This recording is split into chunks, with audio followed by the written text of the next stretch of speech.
way, bud. Sweet. Welcome. How you guys doing? This is my last class, my favorite. No, I'm kidding.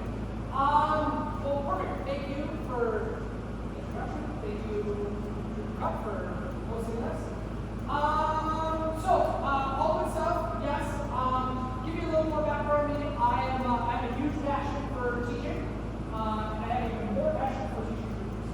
I do about 700-800 lessons a summer. I teach a lot, and I also run golf course. But watching junior golf has kind of been my passion. I've kind of grown junior golf in Walecki County Parks for a long time. I have one of the largest PGA junior leagues in the state. I'm a first tee coach. I do a ton of work for juniors. I also do a lot for veterans, for adults. I'm also the player development chair for our state, so I help other PGA professionals kind of grow their programming, whether it's junior golf or adults. So I have a lot of background, and it's kind of fun to finally share it to you guys who get to teach the young kids growing up. How's that sound? That's where you go. So this conversation is hopefully a two-way conversation, just so you guys know. I'm going to ask questions. If there's anything you guys have questions for me, please ask. There's no such thing as a dumb question. I want to make sure you guys get what you want. But I do have a question for you after that. One is, tell me a little bit why you're here. Like, I don't know, maybe a specific thing you're looking for. And I'm a new coach. This is what I'm doing. I love golf. Maybe something that I can kind of. Has anybody ever coached before? So, so we're all who's never coached before? Okay, good. Everybody raising their hands. We're all doing something. So I don't know. Tell me something about you guys. Tell me why you're here. I love golf and I want my kids to love it. There it is. That's the correct answer, right? Okay. Who's doing it so that the kids can play better golf and enjoy the little more? Okay. That's the rule, right? That's awesome. That's great. Who here doesn't play golf, by the way? Does anybody not play golf? Who's really good? We're all kids. We can't be really over. What's that? Yeah, yes. Those who can't do, teach. Right? So, awesome. So, we're all here for the same purpose, kind of growing in the game, and that's what I'm going to tell you guys about. So, I'll start with this. Today, what are we going to talk about? We're going to talk about how to teach. Okay? How do we teach kids? Especially, I think this is like 7th, 8th graders. Anybody teach anybody younger? A little younger kids? Okay, so I'll go with that as well as also a little bit older, okay? So, how to teach? What to teach. Okay? How? Sweet. Right? Okay? It's not how. Okay? Alright, and this is best practices. Things we can do. Games, activities, things to look for. Alright? So that's kind of the agenda of what to do. Kind of let me go back one step. Give you a little background about me, and we're going to talk about it a little bit. My background, I started playing golf when I was 3. I played golf pretty much my whole life. I played hockey as well. That was another one. And the reason why I bring that up is because us PGA professionals use this model called ADM. Has anybody ever heard of the ADM, American Development Model? Okay. Hockey Olympians do this. Okay, hockey, but I grew up with this. So I know I was very familiar with the PGA adapted. The big thing about the ADM is developing fundamental skills for sport pathway for lifetime. Okay? So when I teach coaches or I teach my assistants and teach other people, I don't just teach them golf, I teach them to be athletes. Our goal is not to make a PGA tour. Okay? I've had parents come up to me and say, I want my kid to be T1. I've had many of those. They tell me this one, I'm not your teacher. Okay? Because I can't guarantee it. Alright? Because I have no clue at 9 years old, 12 years old, what your kid's going to do down the road. Okay? So, do you want PGA tour? Probably not your coach. I'm going to tell them. Okay? But my goal, if you say, hey, all of us here, I want to play golf with my son or my daughter. I want them to enjoy this game for a lifetime. I want them to do this when they're older, when they're in the workforce and they're kind of networking and trying to, grow their business and get jobs. I'm your coach. Like I can make them play forever because I make it fun. Okay, and that's what you guys should be doing. Try to make them lifetime. And afterwards, that's the other thing. Okay? Just so we can kind of give you a little knowledge here. 3rd to 6th graders, many of you are teaching them today. Those are the gets up to 9 and 12. They're thirsty for information. Okay? They want to be challenged. They are ready to play this sport. Okay? Ages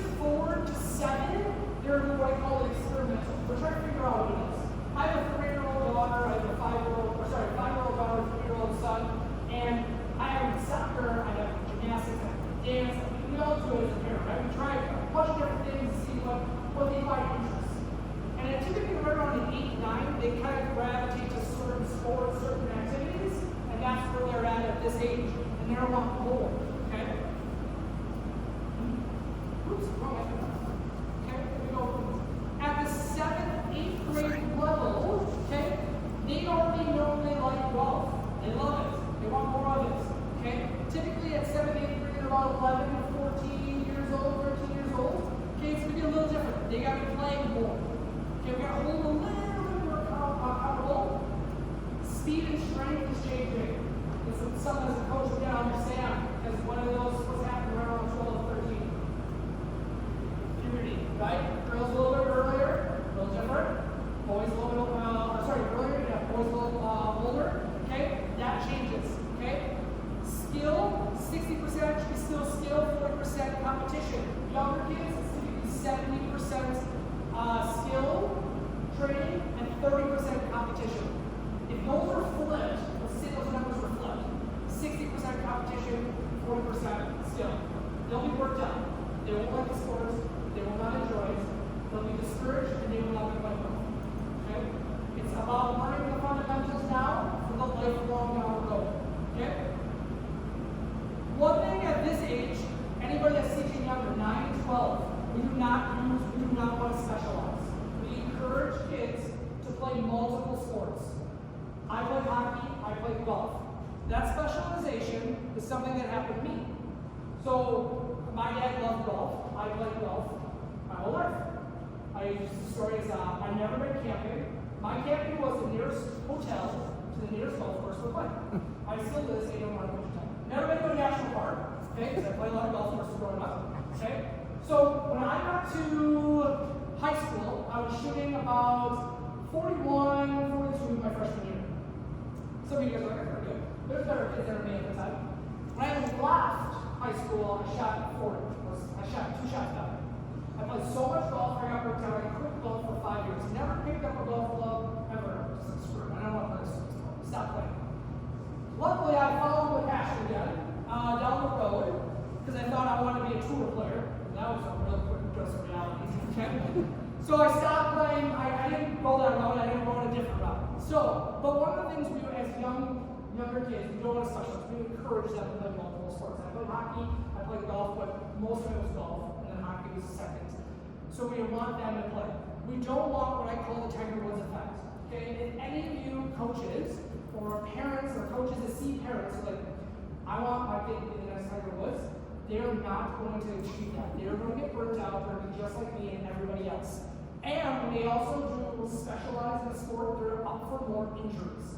They'll excel early, but then they're going to get injured later because they don't have those other motor skills that other sports help out with. Roger Federer, Williams sisters, pretty good tennis players. I would say so, right? No? Okay. They're pretty good. They all didn't play tennis right off the bat. They did gymnastics, they did soccer, they did cricket, they did a whole bunch of different sports. They found tennis later, they loved it, but because of their skills for those other sports, they then became better at their sport. So, I encourage you to not be the Tiger Woods, but be one of the Federers. Okay? Great little advice, or like I found very interesting. The American Journal of Sports Medicine reports 60% of Tommy John surgeries are ages between 15 and 19 years old. Okay? That's because those kids, they're specializing in pitching, they're throwing hard, they're trying to throw harder, trying to throw faster at such a young age, and the next thing you know, because they're specializing, they've been doing this sport the whole time, they hurt their arm, and then their baseball career is over. Okay? So that's why we encourage other sports and other activities to help them become better and lifetime players so they don't fade out. Make sense? Okay. Do you have that video? Can you do that video? One of the videos I'm going to show you is another PGA professional. He does a great job of explaining what happens at that 7th, 8th grade level when they're a little bit older, okay? And what happens if we don't make it fun. Alright? Okay, explain it. Basically, for the most part, I don't know if you can hear this. 11 to 16, all sports. If you look at over 2.6 million kids that left sports the last 5 years, that's 500,000 kids a year leaving sports. Why? We're not getting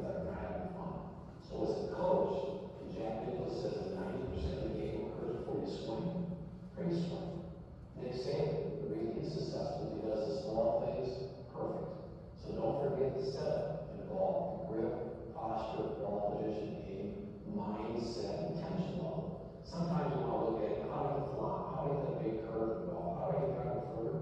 Well, it's because if you want to get better, you have to work on the small things. I call it vanilla ice cream. The biggest seller in ice cream is vanilla.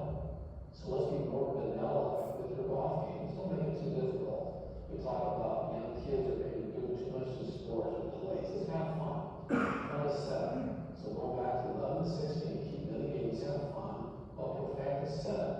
Grip, posture, ball position, aim, mindset, tension level. Jack Nicklaus, the world's best. Let's follow Jack, and all these kids will stay in the game and play more and thrive through ADM. So what I like about what he said there, it's important with the older kids as we're trying to teach those 8th graders, is that we start losing the fun. Because man, they're 11, 12, they're about to get into high school, we gotta think about high school golf, we gotta see what their career path is, but we start losing the fun, and that's kind of where I started losing. So because my dad was like, we gotta get better, we gotta get better. I lost the fun, I lost the drive to having fun. So when I go to this next, how to teach, okay, the first thing I have is fun and fundamentals. What do you talk about? Let's talk about that vanilla ice cream, the setup, the basic things. It's gotta be fun, okay? And how do we coach? 2 things gotta happen. Energy, okay? We need to bring up the energy, okay? We all have kids, right? They're pretty energetic, right? If you're below their energy, how do you think they're gonna handle their coach? It's gonna be kind of boring. This is boring. We need to match it or exceed it. Okay? A coach that is exciting and is fun and ready to go and amping the kids up, they're going to learn to help them a lot more. Okay? So that energy has to come up. We got to have fun doing this. And then positivity. Okay? Great story about me. When I started picking golf back up again, I was 23, 24 years old. I started going to see a PGA professional. After a while, again, told me the same thing over and over, didn't happen. So I was like, I'm going to see a professional do this. So after a while, things were going fine, and then he gave me a putting lesson. I'll never forget this. I told this the last 2 classes. I was struggling. I said, hey, can we work on putting? He said, yeah, let's go to the golf course. We go to the golf course. I had a few putts, and he's like, yeah, you do suck at putting. That was the last lesson I ever had from him. He's a PGA professional. He's still a friend of mine, but it never went back to him. Because I knew I sucked at putting. I don't need you to reinforce that I suck at putting. Right? I need you to build me back up. Tell me I can do this. Okay? If you tell a kid, man, that was really good. Man, that sucks. You know, they're not going to really take that very well. In fact, they're probably going to do the opposite. Kids are a little more emotional, right? So they're probably going to be like, I don't know this game. I suck. Coach says I suck. So we got to stay positive. Here's a great thing I always do, and I told this the other classes or sessions too. When a kid swings and misses, how do you tell somebody that's a positive? How do you tell somebody that swung and missed? They didn't hit the ball. They swung and missed. How do you spin that positive? Because that happens. That's probably the hardest thing to spin. Great practice. Bingo! That's right! Yeah! Right? Man, I do that with adults. I do it with kids. Every time they swing and miss, great practice with it. Kids and adults are idiot. Right? So it's like, yeah, have fun with it. You know, it's okay. If they have a bad shot, tell them it's something good on that swing.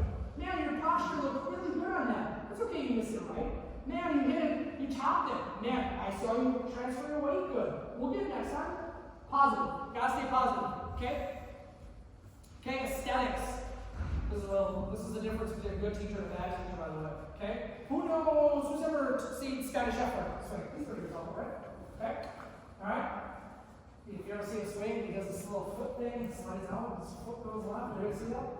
Yeah. Maybe there'll be a video of that. How about you guys know who Jim Furyk is?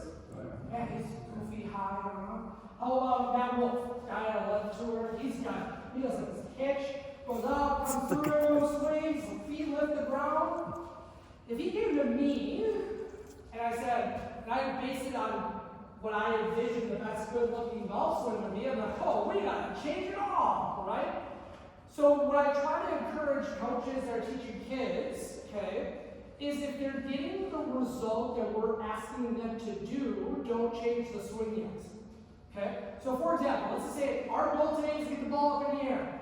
Boom! And that kid's swing looks, oh my god. Okay? But guess what? The ball's going up in the air every time. I don't think that's a good time to encourage you to say, hey, we need to flatten out that swing, we need to do X, Y, Z, because guess what could happen? All of a sudden, he can't get the ball in the air anymore.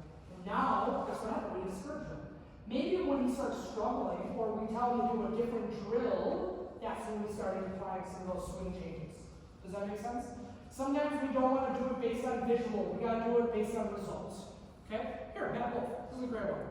Okay? Starts to swing, he does this little hitch, brings it up really high. The club's going the wrong way at the top for most golfers.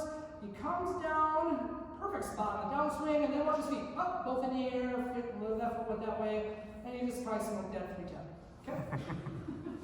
Alright. Good teachers would be like, let's work on your method. Let's work on your course method. Okay? Bad teachers would be like, we need to reconstruct. Okay? Next, keep it interesting, keep it changing. Alright? So, interesting and changing, okay? If you come here and tell your kids to hit those bays for an hour, just hitting golf balls into the sim, they're going to get bored. When I teach in my programs for young adults, I change it up every 15 minutes. I'll have a group do one thing, a group do another thing, a group do another thing, and then rotate. I may do one drill where they're throwing balls into a bucket. Next drill they're doing mini golf. The next drill they're doing rolling golf balls. The next one they're putting into a hole. Alright? Keep it interesting. Okay? Keep it. Here's what I always tell people. If you went to a driving range and you saw it all with greens, or you saw a driving range full of dumpsters, I think the dumpsters would be a lot more. Okay? That's because it's interesting. Okay? Gotta keep it changing. Because here's what I always tell people. When that guy that drives by and picks up their golf balls, but you 90% of you don't have him. Right? Because it's changing. It's different. Every kid wants to. Alright? So you gotta keep it changing. One thing you'll also notice, I always use different colors and do noodles and do objects and do different things. I mean, one year I had 2 cardboard cutouts of Ricky Fowler that said you're gonna blast and knock them out. Okay? Alright? Kids love it. You see how you want to say when kids try to pipe a driver through Ricky Fowler? They love it every second. Alright? Because it's different. It's still working on the same skills, but we're making it fun and interesting. If you tell them to do the same thing for 1 hour, you're going to lose them and you're going to lose interest. This one is very important. I always talk to my assistants, or anytime I teach, the speak, ask, listen. How many times have you coached and you told the students, do this? And then they don't do it, and you tell them, do it. Do it again. Do it again. But whatever sport it is, right? The one that we always forget is the last two, okay? Tell them a drill, tell them what to do, and then after a couple swings, ask them what you asked them what to do. Say the drill is, okay, I want to see the bottom of your shoe, so this helps with weight transfer. Seeing this. Okay? After the couple swings and they don't do it, ask them, what did I ask you to do? What's our goal today? What are we trying to do today? What was I trying to ask you? They may say something completely different. You're like, they're not obviously about video games. I may be doing this.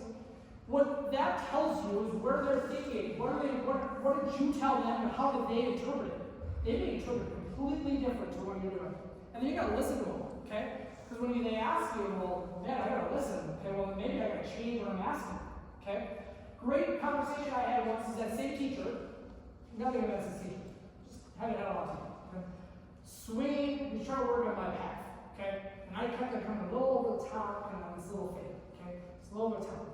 And every lesson, we're working on the same dang thing. Okay? At the lesson, I would get it, and afterwards, I didn't get it. Okay? And I just could not get it. I never understood what he was trying to say. So I went to a different teacher after the putting drill, obviously, right? So that other teacher told me something different, but the same result. It clicked to me, and it all went away. One thing I learned real fast when I'm teaching is just because they tell them to do the same thing over and over and they don't get it, try changing the lingo. Try changing what you're asking them. If they're trying to hit the ball up in the air and you're telling them, get the ball in the air. Get the ball in the air. Well, then figure out a different way to tell them to get the ball in the air. Maybe it's rush the bat, hit the bat, rush the ball. We're going to talk about that later. But ask them different things. Tell them different words. And then listen. Because you guys are mostly doing 7th, 8th graders, it sounds like 45 minutes to an hour is a good time frame. Okay? Anything longer than that, they start losing focus, it's too much practice. They start getting disinterest. I find the sweet spot is 60 minutes. Okay? If you can keep them engaged for 60 minutes, and then keep them moving and have them do different things, you want to leave them coming back for more. That's the goal.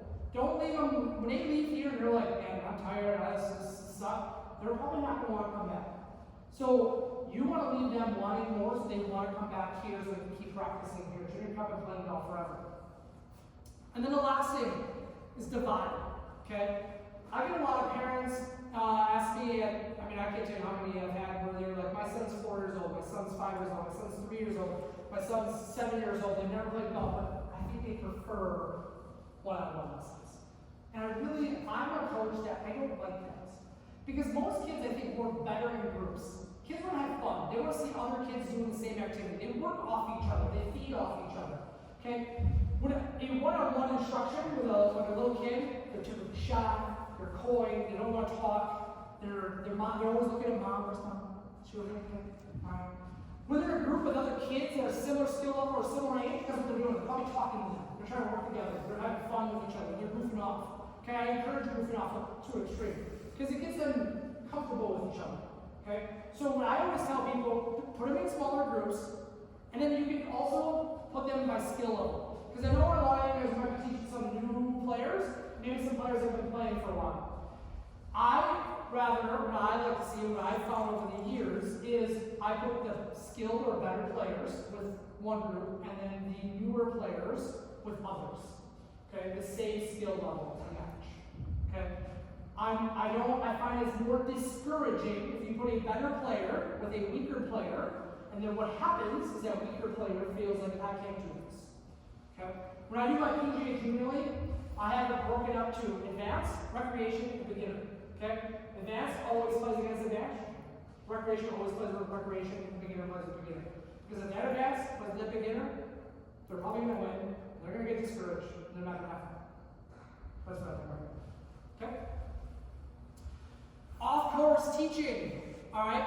We got to set goals. How many here has gone to the driving range before? Perfect. Have you guys ever set goals for yourself at the driving range? Some don't slice. Don't slice! Okay, so what you do is you go like this. Don't say. Okay? So we set goals. Some of us do, some of us don't. Some guys just go there and pound balls and they leave. They go back to the car and like, I don't know. Okay, I don't know if it worked. I don't know what it is. I think I had 2 difference, right? Okay?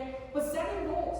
Okay, so what is goals can be? It can be small, okay? Let's just say your goal today is when you come here and you talk to your class or students or whatever, start a small goal. Don't make it like, our goal is 750 yards, because they're never going to do it. But hey, get the ball in the air 3 times in a row is a much easier goal. And they leave you, man, I accomplished my goal. Alright?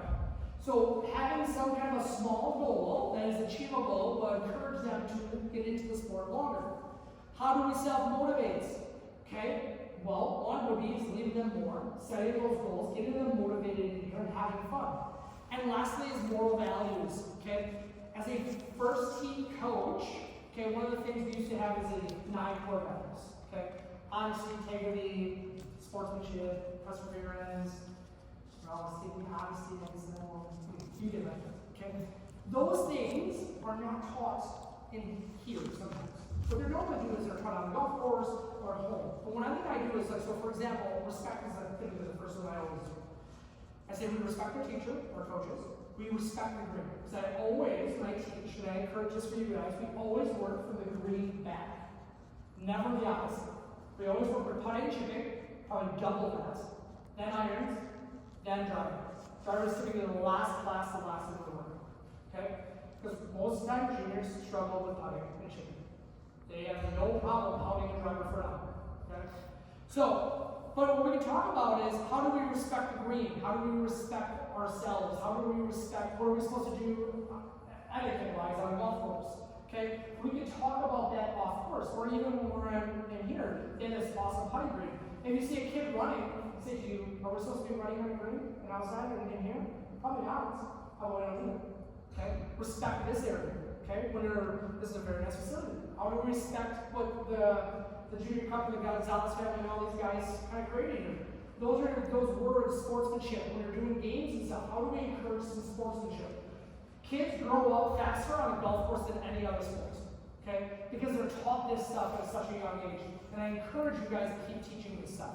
What I'm saying nowadays, just a side note, I didn't tell you in other classes, because of COVID, we've seen a ton of people that are in their early 20s to their 30s now picking up this golf game, but they have zero etiquette. They don't know what to do on a golf course. because they never were taught it as a young kid. So now we're trying to teach this as golf pros to these guys that are on the golf course while they're golfing. Like, don't drive the golf cart on the green. Don't drive the golf cart here.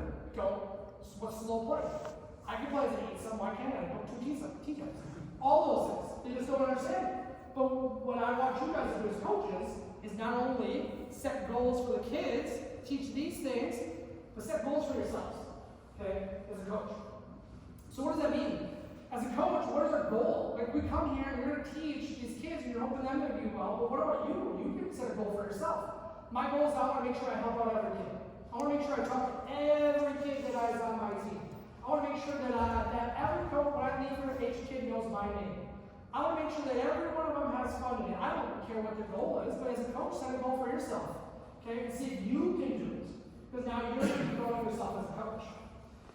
One thing that they have here, and I'll let Christine talk about it, they have their core values. Yeah, so our core values, Junior Cup has, it spells the acronym PUT, and it's positivity, fun, growth, and compete. And you've heard Scott actually say all of those words in his presentation. But if you have a kid who maybe isn't doing the right thing, I always say bring it back to those core values, show them the poster. There are examples of them underneath as well, so check those out. There's one there, and then there's one above the bubbler. Great. So you're going to have it? Equipment. One thing I always talk about is look at the kids' equipment. It helps, okay? When I play golf, my dad put his irons down and gave them to me. They were stiff, they were super hard to hit, they were forged. I struggled, okay? They're not easy to hit. But nowadays, there's a ton of good junior equipment. If any kids come in, they need help with equipment, or they don't have the right equipment, mom and dad cut it down, clubs are too heavy, shafts are too long. I've seen it all. Let me tell you, if you see it, 2 things. One is help them kind of find a way to get those better clubs in their hands, because clubs will encourage them. I mean, if they come in here with a small driver, or old shaft, or steel shafts, and they can't hit the ball very well, it's going to be tough for them, okay? Because the club's probably going to be too heavy. Okay, I know the Junior Cup does a junior club swap, which is a great opportunity to maybe find the right clubs that fit. Especially at 8th grade level, they're all starting to become taller, they're starting to get stronger, they're starting to get more mature, they're getting more speed in their golf games. And what happens if they're playing with a little junior set and they're big and tall now? They're probably not going to hit the ball very well. What happens if they're really strong, right? And they gain all this muscle all of a sudden? And their flex is too much. Now they're all over the place. Okay? So like those are some things to look at as a coach, is what kind of equipment. I'm not asking you guys all to tell mom and dad go, they need to buy $500 set. Okay? They do come around here. But my point being is, just that's something that we need to be aware of as a coach. Alright? Okay, so what we're going to work on is this, and even so 6th grader, but we're going to work on everything. This is how I coach. I call activities, near golf activities, and golf activities. Okay? So what do you think an activity could be that we do that isn't involving a golf club, a golf ball, that's an activity that kind of relates to golf? Stretching. What was that? Stretching. Stretching? I like stretching. That's a good one. Okay, but what else? Rolling balls towards the pin. Rolling balls to the pin. I would say that's close to the near golf activity. How about an activity that doesn't involve golf balls? How about if you took a football or a baseball and played, what's your name? Jason. I just keep looking at your right shirt. Okay, I throw a ball at them, okay? And we play catch. What do you think that's working on? Transfer weight. What else? Eye-hand coordination. Okay, what else? Anything else? Focus. How about feel? Okay, because I use my depth perception. Okay, when we throw a ball, what kind of movement is this? I do this. Okay, let's do this. Right? So now it's an activity that's close to golf. They're now not paid for it. Well, so we're also making them athletes again. Okay? Okay, we're not just teaching them golf, we're teaching them how to throw a ball, how to catch a ball, how to receive it. Because that kind of nice to have as a skill set, right? So that's what we call an activity. It's developing field. Near golf activity would be like what you kind of hey, let's throw a ball to a golf hole. It's near golf, but we're not using a putter, we're rolling a ball. Right? We're throwing a ball into a golf range basket. Maybe we're hitting golf clubs that are oversized and tennis balls, okay, to kind of build something. Okay? So those would be what I call a near golf activity. You can create it as however you want. And then a golf activity would be literally hitting a golf ball on a golf club. Like golf. Make sense?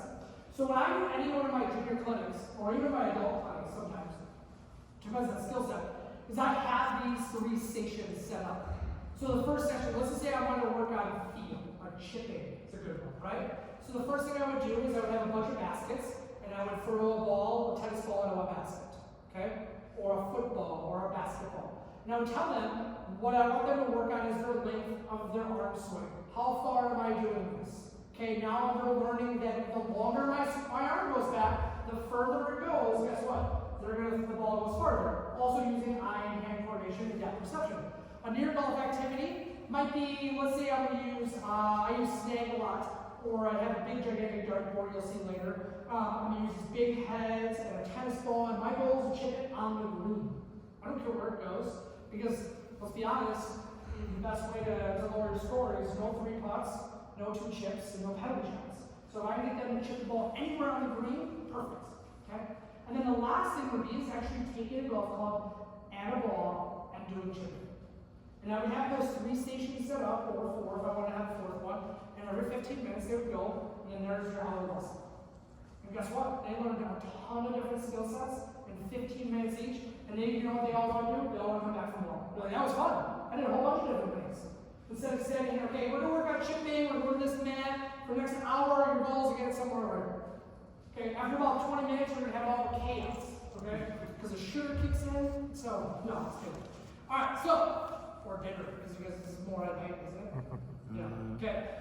Things at this age level are these things we need to make sure we know. Pre-swing, that vanilla, that Jack Nicklaus, putting, this technically shifts at chipping, full swing, and then we're going to introduce bunkers, reading greens, pitching, and a little older kids, we're going to talk a little bit more about competition. Okay? Let's talk pre-swing, okay? This is what he talked about in the video. PGA, pretty easy to remember. I use this for every adult clinic, every junior clinic, everything I've ever taught, right? Even one-on-one lessons. If one of you guys say he's got one lesson, the first thing I'm looking at is your PGA, your posture, grip, and alignment. Okay? How do you set up to the ball? How do you hold the golf club, and how do you align the ball to it? So I'm going to teach you how to do it to the juniors. Okay? So the first thing I do, I always teach them this. Okay? Feet shoulder width apart. Okay? Weight on their toes, not on their heels. Okay? Alright? And feet like railroad tracks. Most kids know what railroad tracks are. Okay? So we're going to nice and straight. Next, we're going to skip the knees. Most people would go to the knees. We're going to skip them, and I always say we're going to bow to the ball and pray to God it goes in the air. Okay? So, that's the first thing. The bowing of the ball helps. Or if you have kids, tell them to stick out your butt as far as you can and show off that goes maximus. Okay? So when you do this, this is the hinge or the bow we're looking for. What we don't want is this. This is what we call sitting, or I would tell juniors, I don't want you to sit on the bathroom, in the toilet. Okay? None of that. Okay? Or adults, it's like no bar stools. Okay? That's after. That's the 19 rule. Okay? This, we need to be over the golf ball, weight forward. Arms fall naturally, shoulders square. Eyes, ears, nose, and mustache to the ground, and most kids go, I don't have a mustache. Okay? So, my point being, is that is the proper setup. Okay? Is weight forward, bowing to the ball. And then bowing is the important part. Okay?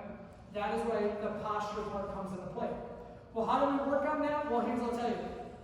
We could use a mirror. Okay? Mirror. Tell your student, look in the mirror. If you don't have a mirror, take a picture of it. Okay?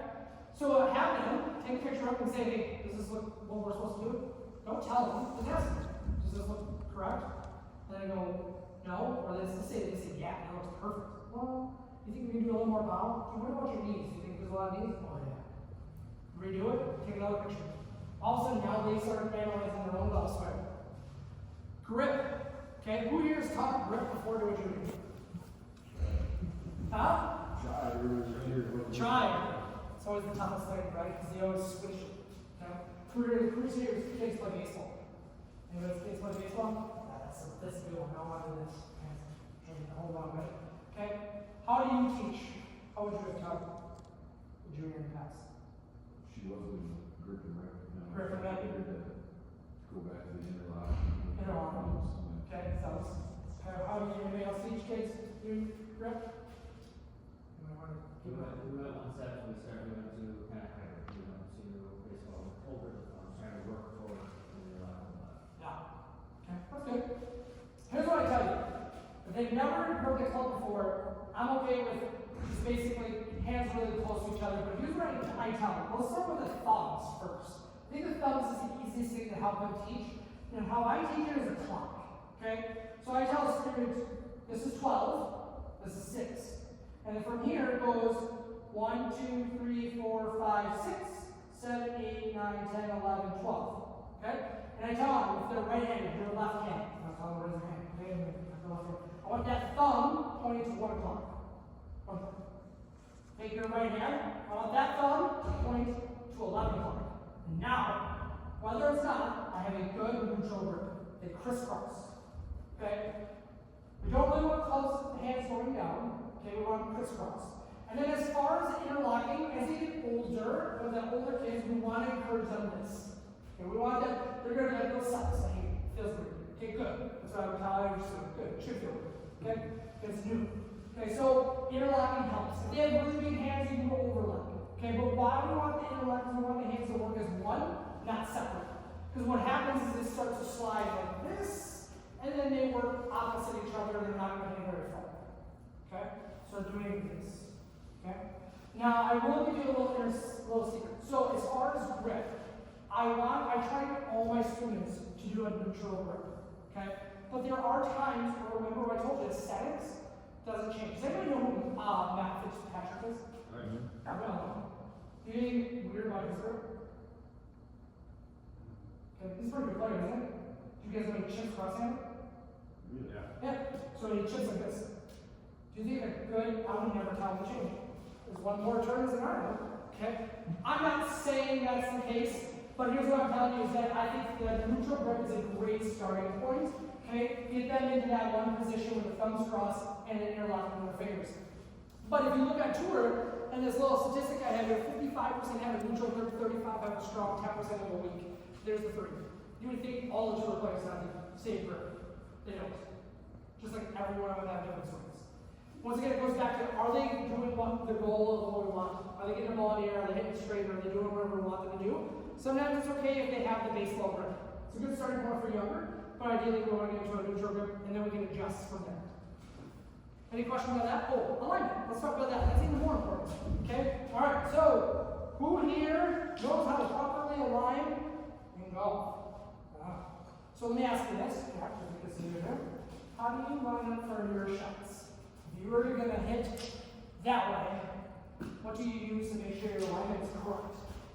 So I start from my head and I pick a spot between that and the target, probably 6 to 12 inches in front of the ball on the same line. And then I set up everything off that. The railroad practice example is what I use off that. Okay, do you use your feet or your club? I put the club down first and then I put my feet off the club. Okay, alright. Alright, anybody have anything else? Anything different? Same thing, but I start with my back foot on the line and then set off that. Okay. Does anybody use their shoulders or feet to help them range? None of you guys? Mr. Robbins, for sure. Okay. So, the last 2 groups all did it wrong. You guys must be my favorite ones. Okay. So here's what I see a lot of students, especially junior kids. Okay. They're all taught, including my dad. I was taught this until later on in life. That where you're supposed to use your feet, and your shoulders were to aim. Okay. And then I realized, do you hit the ball with your feet or your shoulders? No. So why do we use that thing? Okay? We use the club. The ball hits the club, we want that going towards our target. So when I teach juniors how to hit, I always tell them put the club down first, and then we adjust their body. Never the opposite. Okay? Because in golf A has what we call 2 railroad tracks. Alright? Railroad track A, okay, I'm going to use my lefty version of it because I'm here. Alright? This is going, my feet are going towards neutral, but right now my club's going towards weak. Even though I want the ball to go to neutral, let's say that's where my target is, but because my feet are in there, I still have a distance. This distance is going to make me aim left. The ball's going to go left. Does that make sense? So we always want to teach the kids to have the club going towards your target, and then this. Okay? Feet, because I'm right-handed, will always be right on my target. My feet line will be right on my target. Or left on my target. Does that make sense? Okay. The other thing I would tell you about juniors is teach them to take practice swings first and then line up. Most juniors, or even adults, I've seen this too, is they set up, they land like they're gonna hit the shot, they back away, they take 2 practice swings, and then they walk back up like their alignment's still perfect. It's not, they just moved a whole bunch of times. Does that make sense? So, always tell them to take practice swings first, and then line up, and then hit. Okay? Any questions on pre-swing practices? No, great. Putting. Okay, a couple things about putting. Putting with juniors is probably the most important. Okay, I've done it. I know Ian's seen it. I'm sure you guys have all seen it. We're on the golf course. When a kid gets up on the green and you're like, wow, they got to the green in like 2 shots, and you're like, wow, this is really good, and then you 3 or 4 putt, and you're like, what just happened? Right? That's because we don't work on putting enough with juniors. Because it's so hard for them because they don't have the feel, they don't understand it, and also that's the least thing they want to practice. Right? No kid wants to go putt for an hour. Okay? What they want to do for an hour is go putt balls and see how far they can hit it. That's what they want to do. But the big thing I always try to teach, these are really the 3 things I want you guys to look at: speed over aim. So speed over aim is more important. Okay? Does anybody know what that means? Yes? Okay, getting the ball close to the hole. Okay, versus most kids, what they'll do is they'll pop this ball right over this hole, and it keeps going, it keeps going, it keeps going, and you know what they tell me? I almost made it. Me, I'm thinking, okay? But what we need to do is encourage them, instead of focusing on a hole, let's focus on a big circle right around it and see if we can get it close. Because guess what? If I can get inside that big circle, that short putt's going to be a heck of a lot easier. Right? Okay? Which means we got to work on short putts. Okay? I encourage most kids and even adults, what they want to do is they want to sink the 20-footer. Okay? Who are your practices before they go play? Okay, they go over the putting green, they practice, sit up here, get a few 20-footers, 15-footers, you walk off that putting green. Oh, it's going to be a good day. It's going to be a great day. First hole, this week, 3 putt, someone. Okay, right? This sucks. Right? That's because we don't focus on these short putts enough. Okay, when I was at the PGA Tour Championship 2015, I was what I call a Walecki boy. I got coffee for them. I was on security. I was a coach. None of that. But I got to watch them putt for hours and hours and hours. Then, hour worth of putting. 7 feet and in was about 45 minutes of the putting routine. Okay, they focus on 7 feet and in for forever. Okay, and then the last 10 minutes was 10-footers, 20-footers, 30-footers, and now it's in. Because why? All their first putts are going to be within that 7-foot circle. That second putt, so they don't get a 3 putt and they make some money, they have to make it in. Does that make sense? So what we need to do as a coach is encourage kids to start learning speed, that feel, that touch, with a putter, rolling a ball, or any of that kind of stuff. Make sense? Okay? The other thing would be a lower body movement. I see this a lot of juniors, especially as they get a little bit older, they want to turn through the shot. Golf, or putting and chipping is an upper body sport. Part of the sport is not, there's no lower body. Okay, putting is all up here. If I start swaying, I call it the hula dancer, okay, swaying or turning, we start adding momentum to the club head, and then all of a sudden, guess what? The putt's going to go way too far. Okay, so what we need to do is just only arms. This helps control the swing. Okay? Lastly, is how do we teach speed over aim? How do we teach it? It's easy to say, well, yeah, just roll it close to the hole. But that's not as easy as that. Right? There's 2 ways to teach it. Does anybody know? So the first thing you gotta do is you gotta use your eyes. Teach the kids to start using their eyes. Okay? Alright? Especially if you're older kids. Say you got 12, 13-year-olds. Okay, a little older kids. Anybody older? Tell them to stare at the hole and don't putt the ball without looking after the ball. So the drill would look something like this. Okay? So if I was going to go to this, let's say I go to that yellow flag. Okay, if I make this here, is awesome. Okay? Alright, so I would stand here, look at the hole, and putt. And you'll notice that even I can take a single practice swing, 1.5 back, because I use my eyes as depth perception. Okay? It's like throwing a ball. There's no one that tells us how far back to throw it. But all I do is I just use my eyes to go look at the hole and then putt it, and then easy drill to kind of start developing how to use your eyes in that feel. Does that make sense? Good drill to do. Okay? The other version is understanding that we change the length of our swing, not the speed of our swing. Okay? Most people that change the speed every time keep the same length. That's what bad putters do. Good putters change the length, change the length, keep the same tempo. Alright, let's go chipping. Chipping similar to putting, we kind of talked about that. The 3 key setups in chipping is this. Okay? Weight forward on the left side, shaft lean, ball in the middle. Alright? That's how we set up for chipping. The swing is like putting. Great way to teach juniors is, hey, would you take a putter this far? And they go, no. Then why would you take this? That would be a pitch shot.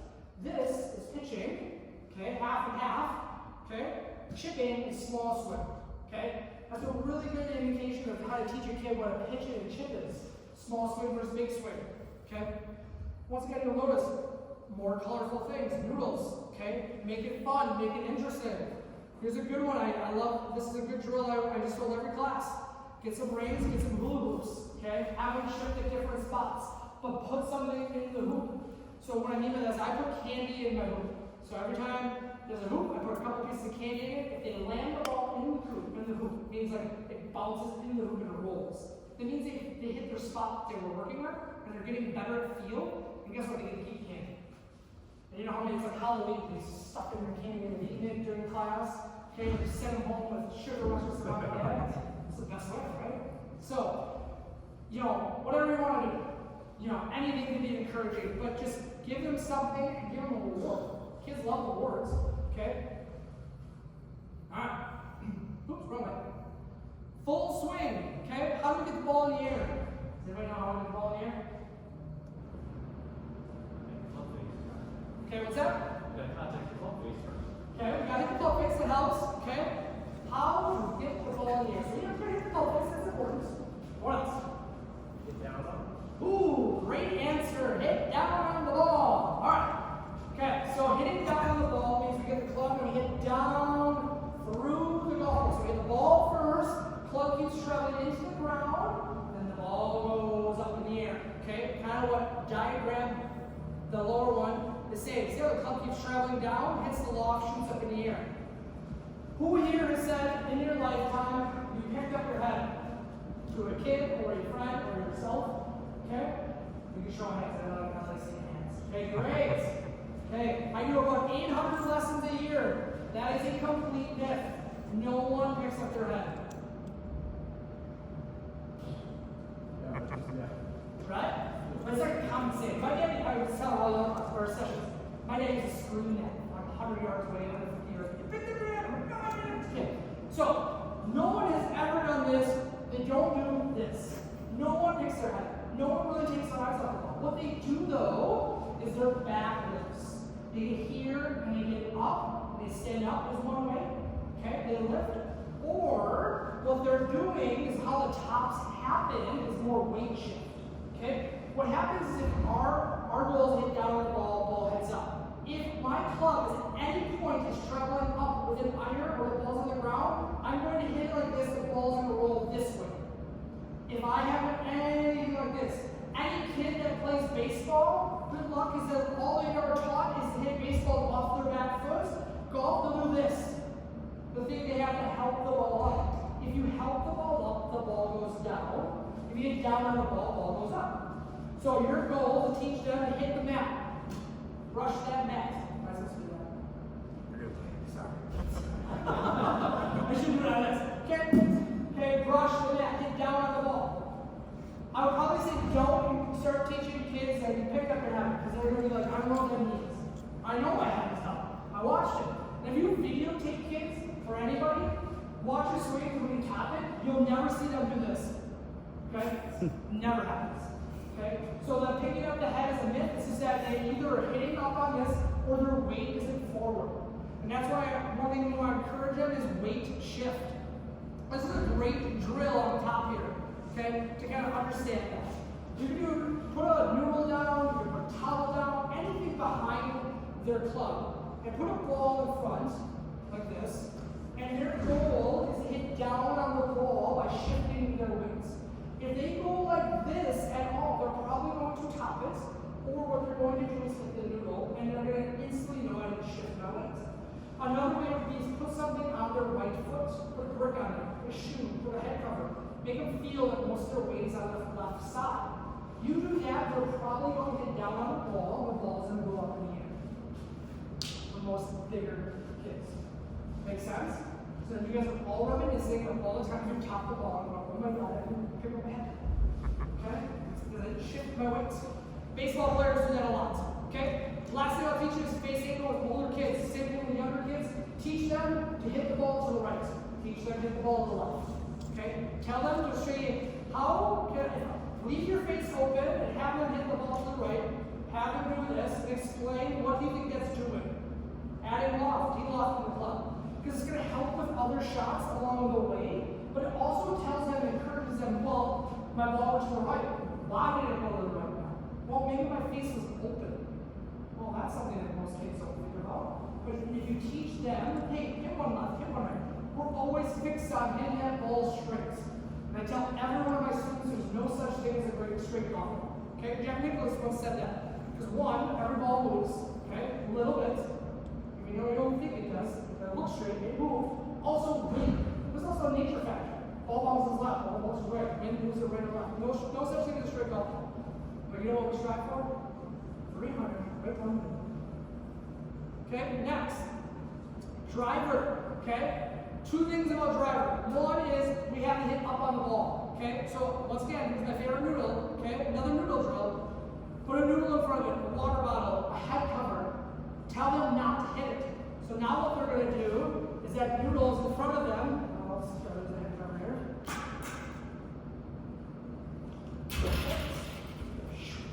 Okay, now I want to take golf swings, hitting up on the ball, learning to hit up on it. Okay, that's going to help them get the ball going straight over here with less spin and far. Okay, so hitting up on the ball, not down on the ball. A lot of people hit down on the ball with the driver. That's going to go high and spinning. The other thing I always try to encourage is this: hard versus quick. Okay? I like quick, I hate the word hard. I never use the word hard. Okay, so what does that mean? How many people here have gone to the range or tell their buddies, man, if I just slow my swing down, I hate the ball so much. Who says that? Okay? Most of us do, right? Two things happen. One, yes, you hit it better, but that's because you have control of the golf club, but the problem is you slow your swing down and it's shorter. Okay? And who here wants to hit the ball shorter? No one. Okay? So, okay, even kids. So what most people do is I encourage every kid and every adult to grip in with it, except swing with control. Okay? So I want you to swing quick, but control. I don't want you to swing harder. Harder is like this. Swinging quick, we're walk, we're smooth, we're comfortable, fluid. Hard walking is tense, stopping, this. Okay, when you translate that to a golf swing, they'll grip harder. Tension in my forearm, tension in my biceps, less body rotation. Now we're going to do any rotation, the ball's not going to go way right, and it's going to be, well, it's going to be a bad shot. But you can teach them to swing quick, and now we're going to swing farther, the ball's going to go farther, and it's going to go, hopefully, with control. Does that make sense? Okay? How many ever think about that? How many actually? I don't really tell anybody to slow down, because most of my students, they all come to me and they're like, I want to hit far. Well, we can't slow down now. Okay? Bunkers! Okay? Alright? Bunker play is something we're going to start introducing. You guys are outside. I think Ian says we're going to become one in here tomorrow. So, I'm just kidding. But here's what I tell you. Remember that face angle we were talking about? Having them hit open shots, close shots? Well, to hit a proper bunker shot, you need to have that face open. Okay? That face has to be open. And if you don't tell that kid early what an open face or closed face is, they're going to get really lost when they do this. Because what most people do, and even adults that don't play around with the club face, is they'll set up square to their target. You know, I'm aiming this way, the club face is open, and what's leading right now is the hosel. And what they'll do is they'll take a swing and they hit the hosel. So what you gotta learn is, remember, club face first, so we aim the club face toward my target, and then I adjust my body, you know, my feet are aiming left, but my club's going toward my target, and you'll notice, big swing. Most juniors, they want to take a little baby swing. Tell them to take a really big swing and to brush the sand. Brushing the sand is the key word. I don't tell them to dig the sand, dig, the ball will still be in the sand. If they skim the sand, the ball's gonna smoke it across the green. Alright? So a good drill before they even hit the ball out of the sand is take your foot, stop it in the ground, and tell them to brush your footprint away. Okay? Have them take practice swings just brushing the sand. Have them feel the use of brushing the sand. Okay? Because it's not normal. It's the only shot in golf where we hit the ground first. Every other shot we hit the ball first. So let's hit the ground first. Okay? Okay? Pitch. There's your garbage cans. Okay? Have fun. I love that. Okay? Understanding swing length. Kind of briefly talk about that. That's understanding how far to take their club back. And this right here is about 15 yards. So let's just say you said, hey, Tim, Jamie, whatever their name is, okay? I want you to just land the bottom of the screen. I want you to hit the top of the screen. How are you going to do that? What, do we have to change the length? I want you to hit it just before this projector box, all right?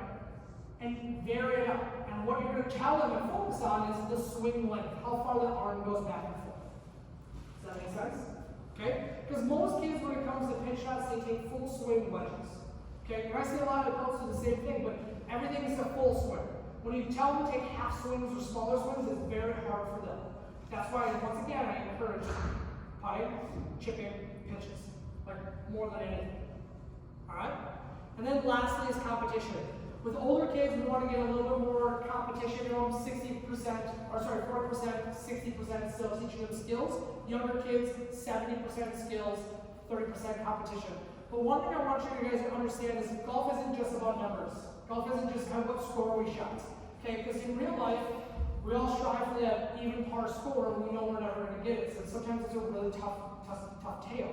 But what we can do is, I teach a lot of juniors and a lot of beginners is the smiley face rule. Okay, is when you go out and play, if they had fun on the first hole, they had a couple good shots. Okay, smiley face. Second hole, say they had a couple bad shots, they got frustrated, they got mad, frowny face. Our goal is 9 smiley faces. If we have 9 smiley faces, no one cares about what they shot, but you know what, I guarantee you and your kid, your junior, whatever it is, they had fun that day and they want to come back for more. Okay? Smiley faces. Games. What's a game? I don't know, let's play one club this hole. You want to play one club? Well, that's not hard to golf. Well, let's try it. Tee off with a 7-iron, pop the 7-iron, chip with a 7-iron. Now they learn not only one club, now they learn different shots. Right? Well, now I can chip with a 7-iron, pop with a 7-iron, I can tee a shot with a 7-iron. How about etiquette and rules? We're not keeping score today, but here's what I want. Every hole, I want you to tell me a rule. Alright? On every hole, I want you to give me an etiquette. Give me something you know about etiquette. Okay? We still play a game, we're still playing golf, but we're learning something different. Okay? That's going to help them play golf a heck of a lot longer. There's me. Any questions? Concerns? Comments? Wow. It's also very fun. Here's what I'm going to tell you. At the end of the day, there's a couple words I said. Fun, positive, because here's what you all want. Every one of you guys want to play with your kids. You all want to coach your kids. You want to see these kids play for a lifetime. If you don't have fun, you don't bring the energy, and you're not positive, you're going to lose kids. And I don't think that's why we're here today. I don't think we're here to I just want to have kids not play this sport. We want to have them all play, so they can play with their buddies, they can play with their friends, they can play with us, they can grow and play tournaments with us, and charity events, and they can play a lifelong sport. And then also be athletes, learn some skills, learn some etiquette. At the end of the day, it comes down to fun. Have fun, and have them enjoy, be positive, and I guarantee they'll play for a while. So, did anybody have any questions? Otherwise, thank you. Thank you. All right.